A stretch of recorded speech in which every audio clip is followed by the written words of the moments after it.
On this episode of the Girl Talk podcast, The more you have, the more you need, the more you got to get, and the more stress it comes with it.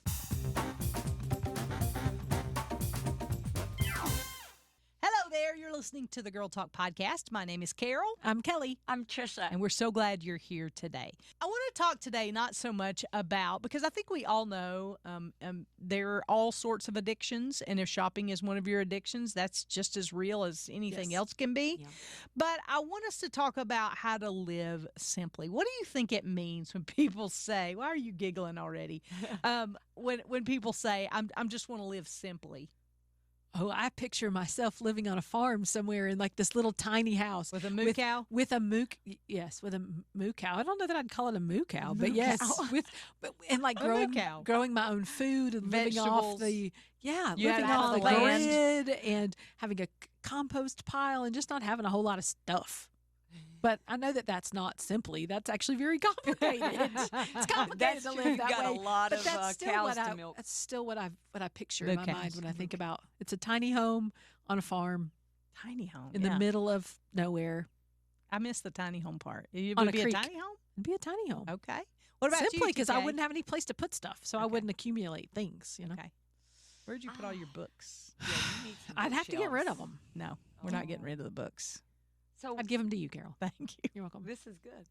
So what does it mean for me to live simply? Yeah. Oh, I think it's more of a mental thing. I feel like the more stuff, the more I think about. And so I feel like Stuff clutters up your simply- mind. Yeah, simply would be to just not stress and not think about so much stuff. Having less stuff seems easier, less to clean, less to worry about. Because, we all go to the doctor every year and they go, are you experiencing any stress? And of course we all go, yeah. Very And they're much so. like, you Have should we met? experience less stress. And you're like, how do you thank even you. do that? Is there a pill for that? That's right. That's exactly right. Because I think we've forgotten how it feels to live simply.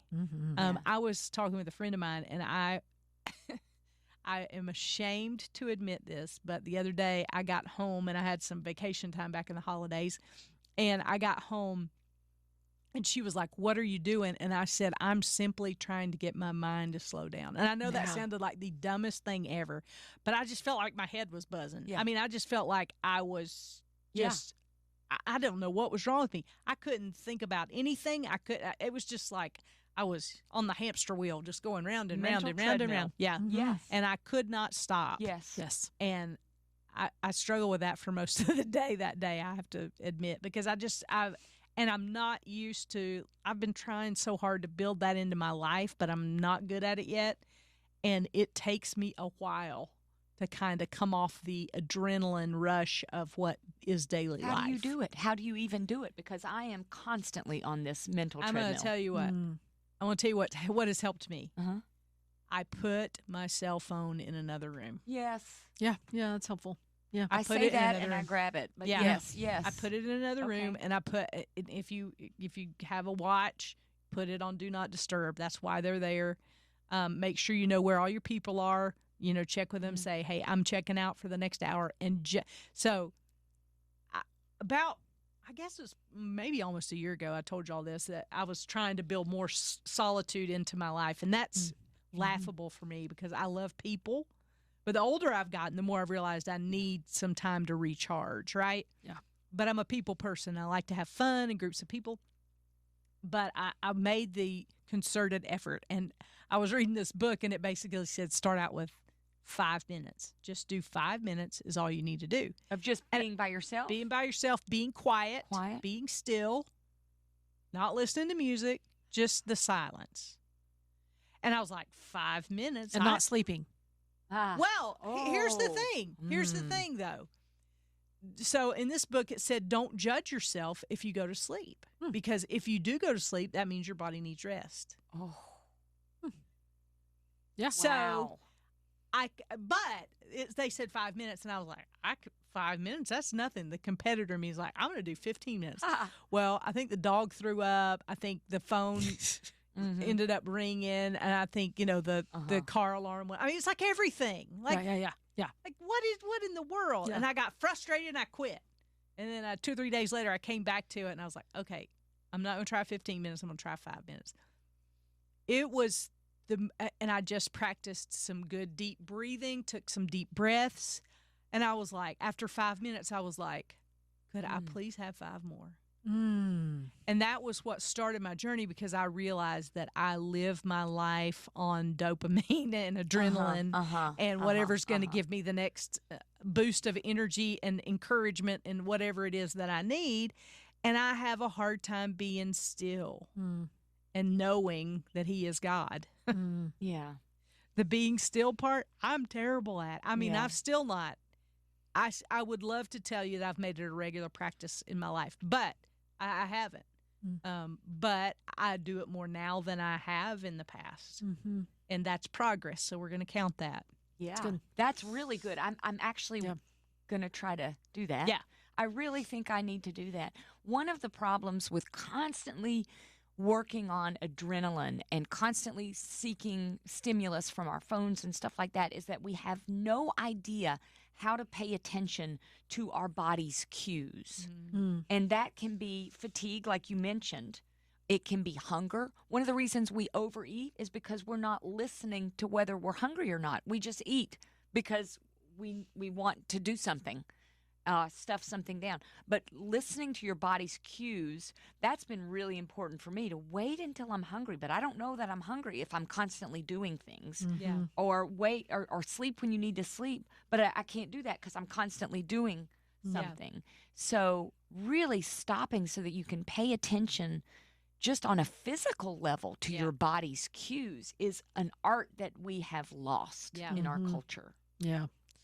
And I think, too, you were talking earlier about the stuff and the stuff the stuff around us cluttering our lives also clutters our minds. Yes. And so I think, too, being able to find that solitude in a place that's not cluttered with stuff would probably physically cluttered with stuff.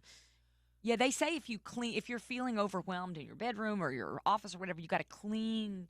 And there's a completely different experience that you have just from the physical stuff around you. Yeah, and I think we live in such a consumption mindset, society that says, oh, if one is good, why don't you get 3? Oh, yeah, right, yeah. And, if one sandwich was great, make you another one because the second one will be better, Or if you exercise 10 minutes, exercise 20. Just there's always a consumption mindset that we live under, and we feel like more is always better when it's really not. And that's one of the things that I'm really working on in my own life, too, is less books. Yeah, same. Yeah, I read this book, and it was by Jen Hatmaker, and I wouldn't recommend all of her books. She gets a little squirrely sometimes in her theology, but this one book she had written is called 7. Yep, I've read it. And it is so good. I read it and got halfway through it, and then went and bought like 7 or 8 copies of it to give to other people. But what she does, it's basically a journal. Yeah, and she takes every single 30-day period. She focuses on reducing something in her life down to 7. So, for instance, 1 month for 30 days, she only ate 7 different foods. That's all she allowed herself to eat was 7 foods. 1 month, she had 7 pieces of clothing. So for 30 days, she had 7 pieces of clothing, and that was all that she wore. And she obviously had to wash clothes a lot. But 7 pieces of clothing was all she used. 1 month, she went down to where she gave away, she was focusing on her possessions, and she gave away 7 items every single day for 30 days. And the whole idea was, how can she reduce her consumption, reduce the focus on stuff, on materialism, on what the world throws at her, so that she could focus better on God. So that she could, it's almost like the idea of fasting. But she was fasting from all the things. She took 30 days and fasted from media, 7 different media sources she didn't pay attention to. So such a great practice. And then she journaled every single day. What does it look like to do day 1? Obviously, day 1's fantastic. I love this. This This is going to be great. By day 30, she was having a really difficult time sticking to it and was questioning whether or not it was successful anymore and those kinds of things. But it was a really good transformational book for me to say, I don't need so much stuff. You know, maybe I need more than 7 pieces of clothing. Yeah. But, if I were to give away, 7 books a day, wow, I could actually, other people could enjoy these books and I would have less clutter in my house and less clutter in my brain and in my mind and more able to focus on God and his goodness because I have less stuff to worry about. Yeah. Don't you think we do this? We accumulate stuff because we're, I don't know, insecure or something? Like, what do you think is the reason that we hold on to stuff, that we seek so much stuff? There'll be a day somewhere I need it. I think it's a scarcity mentality. Yeah. You know what you just reminded me? When you said be still and know he's God, I think the key is knowing he's God. Yeah. And that scarcity mentality is because we don't really believe that he's the God that's going to take care of us. Yep. So we better accumulate some stuff in case he misses me. Yeah. And I don't want to be or forgets still. about me. Forgets about me. Yeah. Yeah. I don't want to be still. Yeah. Because I don't really know that he's God. Yeah. That's really interesting. Yeah. I think you just hit the nail on the head. Yeah. Because it's we hold on to stuff because it's in our own power. Yeah. That's how Control. it's in our own control. I'm going to need this book again, and in reality, I might need this book again, but if I need this book again, then God will provide the book. Yeah. If he's God. If he's God, if he knows what I'm going to need in the future, so I don't need to hang on to this because it'll come back around like a boomerang. Yeah. If I need it again, it'll come back around in some way. Yeah. Yep. But do I really believe that God is all sovereign? Yeah. And going to take care of me? Yeah, going to take care of me. Someday I'm going to get back in those skinny jeans. Right. So I keep shoving them farther and farther and farther back in the closet. And one day. Right. And yes, that might be the case. And by then, there'll be new styles. Yes. And jeans. You're telling me to give away the skinny jeans. I'm telling you to give away. And skinny jeans won't be in style anymore. Yes. We'll be back to the bell bottoms. I love me some bell bottoms. Me too. Yeah. Me too. So, yeah. But it really is a change in mindset. And it really is countercultural. Yes. If you want to know the what's at the heart of it too. And that I think that's been one of the dangers of social media is that and of the HGTV culture. Yeah. Too is like what we live in is never good enough. Like it's got to be updated or renovated or, redone or a makeover. Everything has to be done and redone and redone and redone. It's just never good enough. Here's the theology from an old school rap song. Oh, I love it when you do this. Mo money, mo blues. Maybe that was a movie, but I've never forgotten that phrase. Mo money, mo blues. Yeah. Maybe you can tell us if you know what that's from. I can't remember, but the idea is true. The more you have, the more you need, the more you got to get, and the more stress it comes with it. Yeah. Yes. So it's interesting. Do you feel like, though, as you're getting older, that you feel less and less attached to the stuff? For you, I mean, like you personally? Do you know what did it for me? What? Was losing my parents. Oh, and seeing what they had worked a lifetime to accumulate and to have to give away most of it. Mm-hmm. It really was sobering to me because my parents, both of them grew up pretty poor by the world's standards and had worked really hard to get what they got. And to have to give so much of it away in the end was just a good/hard exercise for me of the things that in the end really won't matter. Right. It's a garage sale or an estate sale. But that was the moment that I realized. Yeah. But you'd do anything in the world to have 5 more minutes with them. Oh, absolutely. Yes. More time. More time, less stuff. More time, less stuff. No more leaf blowers. Yes.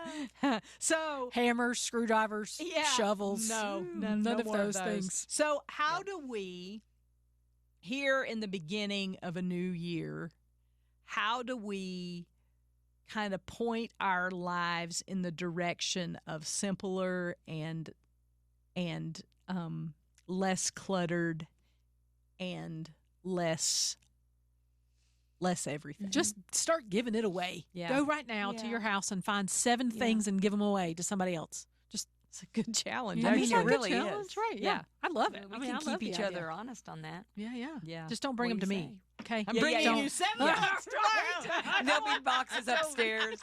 I don't want your $7. Let's give them to our coworkers. There you go. We start They gifting. don't know. That's No, right. they don't.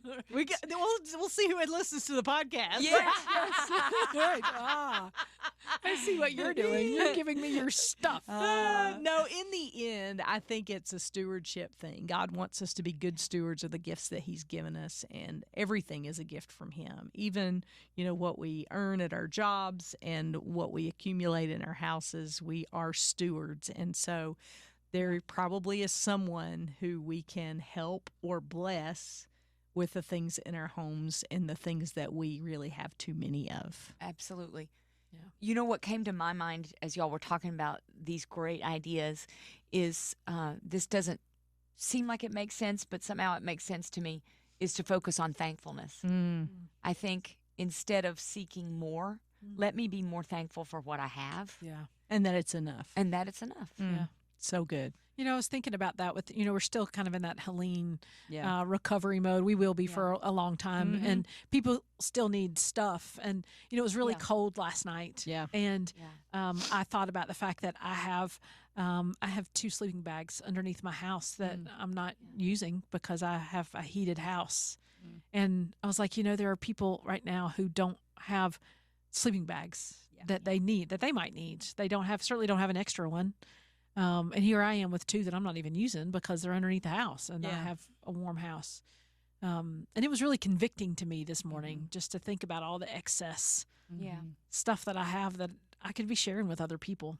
Yeah. So Give it away. What's in your hand today? What is it that you have that you can share with someone else?